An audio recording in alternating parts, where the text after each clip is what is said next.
1. A nurse is caring for a patient with heart failure who has gained 3 kilograms in the last 2 days and reports increased shortness of breath.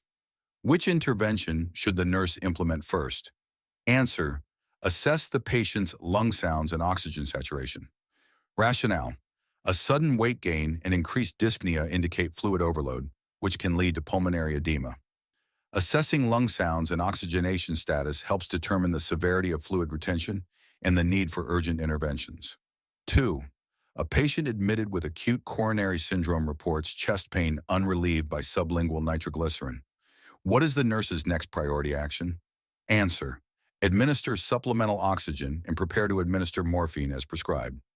Rationale: persistent chest pain. Despite nitroglycerin may indicate ongoing myocardial ischemia. Oxygen improves myocardial oxygenation, and morphine reduces pain and myocardial oxygen demand. 3. A nurse is delegating tasks to an experienced unlicensed assistive personnel, UAP. Which task is appropriate for the UAP to perform for a patient with heart failure? Answer: assist the patient with oral hygiene and repositioning in bed. Rationale: UAPs can assist with non-invasive tasks such as hygiene and repositioning, which help prevent complications like skin breakdown and infections in immobile patients. Assessment, medication administration, and patient education are the nurse's responsibilities. 4. A patient with a history of atrial fibrillation is scheduled for an elective cardioversion. What action should the nurse take prior to the procedure? Answer: verify that the patient has been on anticoagulation therapy as prescribed. Rationale: patients with atrial fibrillation are at risk for thromboembolism during cardioversion. Anticoagulation reduces the risk of clot formation and potential stroke. 5. A patient recovering from a myocardial infarction reports nausea and dizziness. Their blood pressure is 88/56 millimeters of mercury, and the heart rate is 48 beats per minute. What is the nurse's priority action? Answer: notify the provider and prepare to administer atropine as prescribed. Rationale: the patient is exhibiting signs of bradycardia with hypotension, which may require atropine to increase heart rate and improve cardiac output. 6. A patient with a history of heart failure is prescribed furosemide. What electrolyte imbalance should the nurse monitor for? Answer: monitor for hypokalemia. Rationale: furosemide is a loop diuretic that promotes potassium excretion, increasing the risk of hypokalemia, which can cause arrhythmias. 7. A nurse is caring for a patient who had a percutaneous coronary intervention with stent placement. Which finding requires immediate intervention? Answer: chest pain unrelieved by nitroglycerin. Rationale: chest pain post-procedure may indicate acute stent thrombosis, which requires immediate intervention to prevent myocardial infarction. 8. A patient with heart failure is prescribed digoxin. Which assessment finding requires the nurse to withhold the medication and notify the provider? Answer: a heart rate of 48 beats per minute. Rationale: digoxin slows heart rate, and bradycardia is a sign of potential toxicity. The nurse should withhold the medication if the heart rate is below 60 beats per minute. 9. A patient with an implantable cardioverter defibrillator, ICD, reports feeling multiple shocks. What is the nurse's priority action? Answer: assess the patient's heart rhythm and vital signs. Rationale: frequent ICD discharges may indicate ventricular arrhythmias or device malfunction, requiring immediate assessment and intervention. 10. A nurse is reviewing discharge instructions for a patient with hypertension. Which dietary recommendation should the nurse provide? Answer: follow a low-sodium diet with increased intake of fruits and vegetables. Rationale: a low-sodium diet helps control blood pressure, while fruits and vegetables provide essential nutrients that support cardiovascular health. 11th, a patient with an acute myocardial infarction is receiving a heparin infusion. What laboratory value should the nurse monitor? Answer: monitor activated partial thromboplastin time, APTT. Rationale: APTT measures heparin's anticoagulant effect and helps ensure therapeutic dosing while preventing bleeding complications. 12. A nurse is preparing to administer a beta blocker to a patient with heart failure. What assessment should be performed first?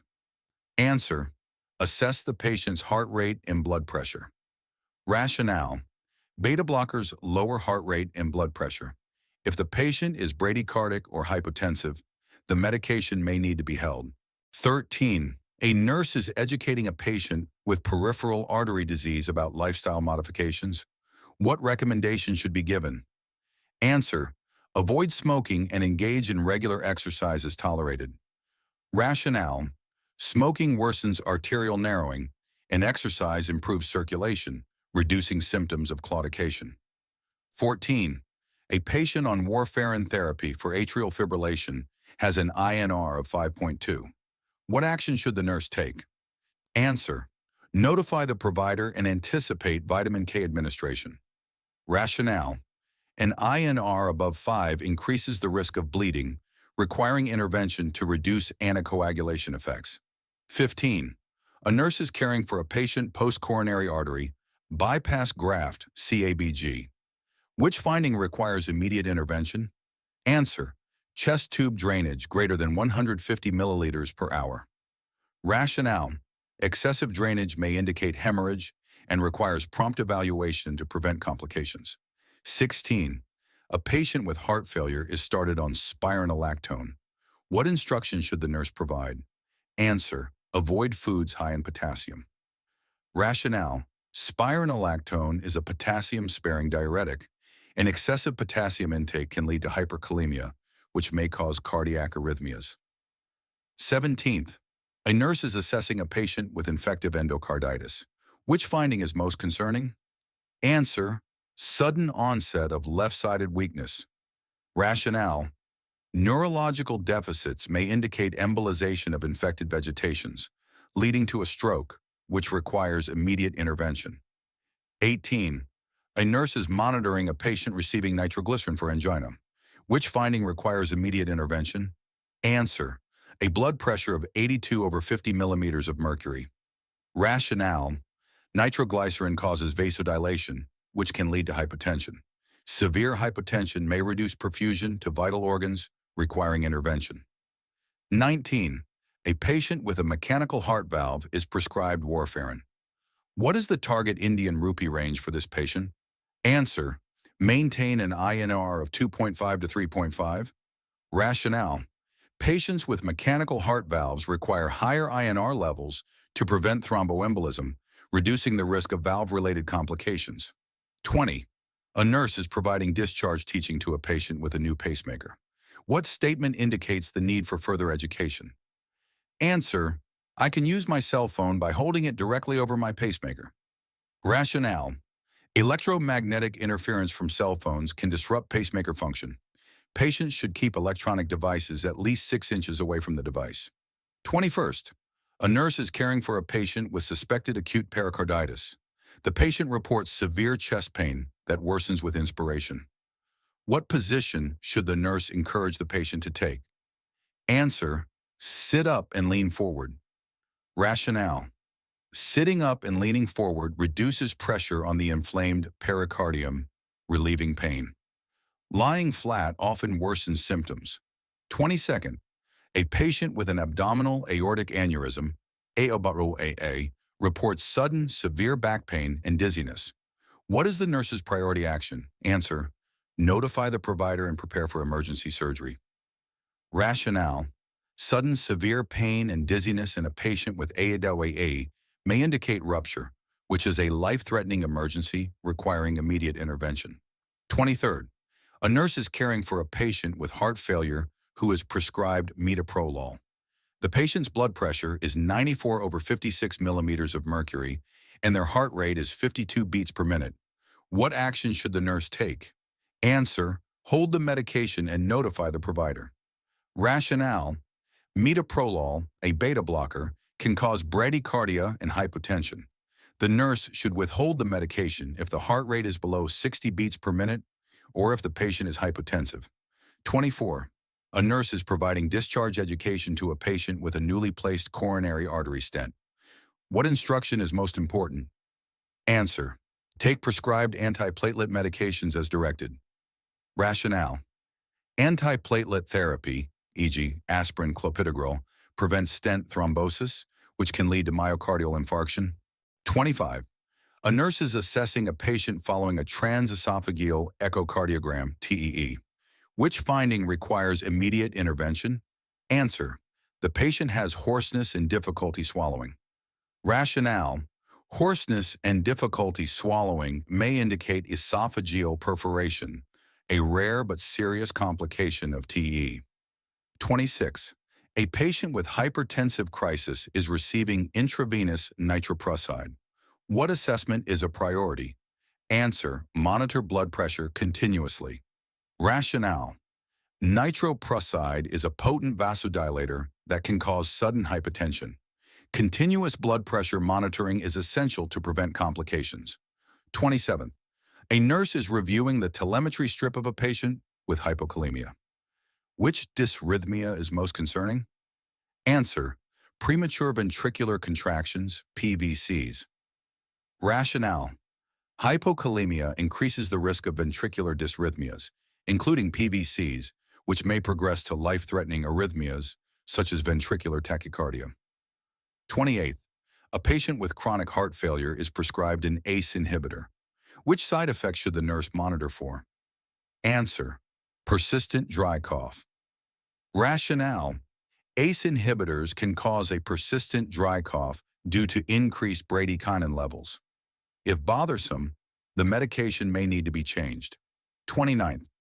A nurse is assessing a patient with aortic stenosis. Which clinical finding is expected? Answer. Systolic murmur at the second right intercostal space. Rationale.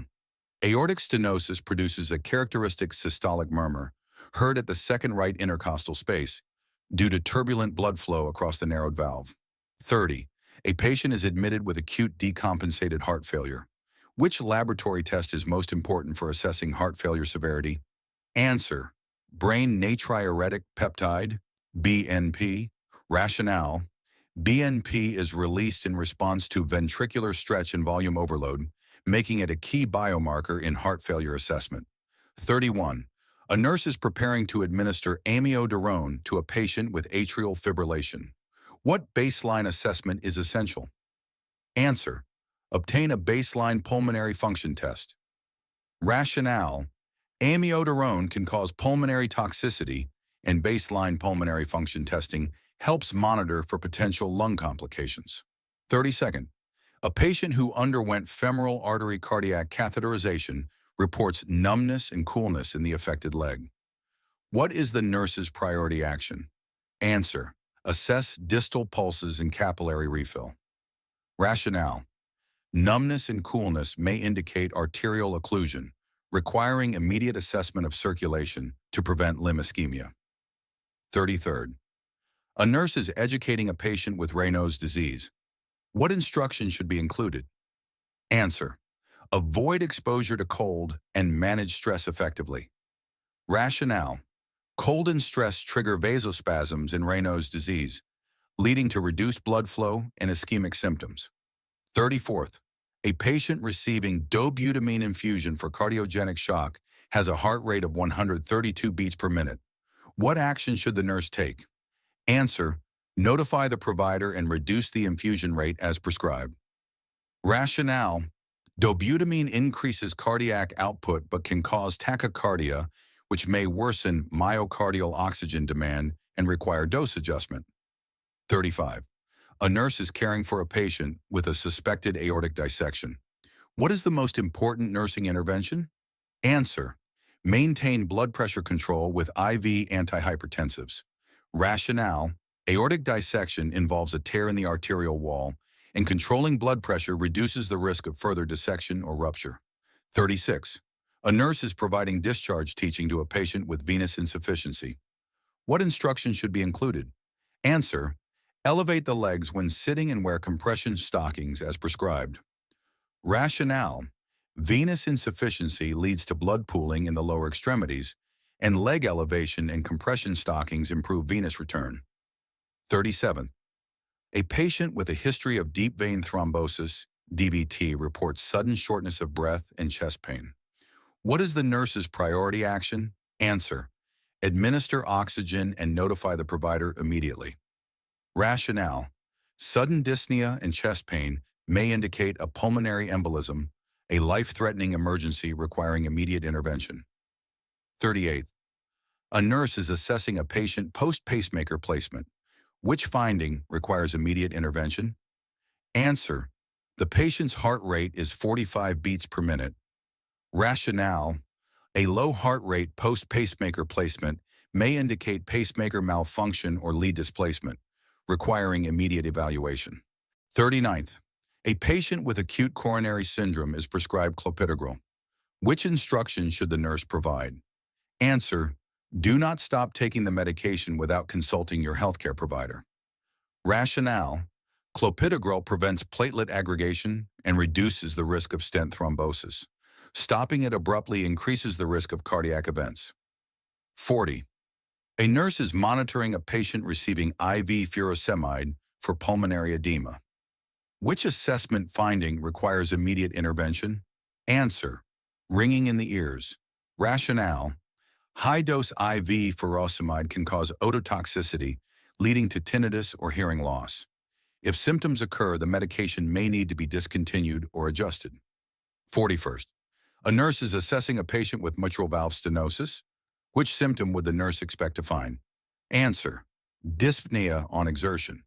Rationale: mitral stenosis leads to increased left atrial pressure, causing pulmonary congestion and resulting in dyspnea, especially during physical activity. 42nd. A patient with a history of hypertension and diabetes is prescribed hydrochlorothiazide. What laboratory value should the nurse monitor closely? Answer: blood glucose level. Rationale: thiazide diuretics can increase blood glucose levels, requiring close monitoring in patients with diabetes. 43rd. A nurse is caring for a patient with end-stage heart failure who is receiving dobutamine. What is the expected therapeutic effect of this medication? Answer: increased cardiac output and improved perfusion. Rationale: dobutamine is a beta agonist that enhances myocardial contractility, increasing cardiac output in patients with severe heart failure. 44. A patient admitted for a hypertensive emergency is started on IV labetalol. What assessment finding would require immediate intervention? Answer: wheezing and shortness of breath. Rationale: labetalol is a beta blocker that can cause bronchospasm, particularly in patients with asthma or reactive airway disease. 45. A nurse is providing discharge teaching to a patient with stable angina. What instruction should be emphasized regarding nitroglycerin use? Answer: take 1 tablet at the onset of chest pain and call 911 if pain persists after the first dose. Rationale: if chest pain does not improve after the first nitroglycerin dose, it may indicate myocardial infarction, requiring emergency medical attention. 46. A nurse is caring for a patient receiving heparin therapy for deep vein thrombosis, DVT. The patient's platelet count drops from 250,000 to 90,000 within 24 hours. What is the nurse's priority action? Answer: discontinue heparin and notify the provider immediately. Rationale: a sudden drop in platelet count suggests heparin-induced thrombocytopenia, ARHIT, a serious complication requiring immediate discontinuation of heparin. 47. A patient with dilated cardiomyopathy reports dizziness and syncope. What diagnostic test should the nurse anticipate? Answer: echocardiogram. Rationale: an echocardiogram assesses cardiac function, including ejection fraction, which is often reduced in dilated cardiomyopathy, leading to symptoms like dizziness and syncope. 48. A nurse is caring for a patient who has a permanent pacemaker. What instruction should the patient follow? Answer: avoid lifting the affected arm above shoulder level for several weeks after placement. Rationale: lifting the arm above the shoulder too soon can lead to pacemaker lead displacement, requiring further intervention. 49th. A patient with cardiogenic shock is receiving a norepinephrine infusion. What assessment finding requires immediate intervention? Answer: Signs of decreased peripheral perfusion, such as cool extremities and weak pulses. Rationale: norepinephrine is a vasopressor that increases blood pressure, but may cause excessive vasoconstriction, leading to tissue ischemia. 50. A nurse is providing discharge teaching to a patient with newly diagnosed heart failure. What weight-related instruction should the nurse provide? Answer: weigh yourself daily and report a weight gain of 2 kilograms, 4.4 pounds, in 2 days. Rationale: sudden weight gain indicates fluid retention and worsening heart failure, requiring prompt medical intervention. If you found this video helpful, don't forget to like, subscribe, and share with your fellow nursing students. Hit the bell icon so you never miss an update. See you in the next one. Happy studying.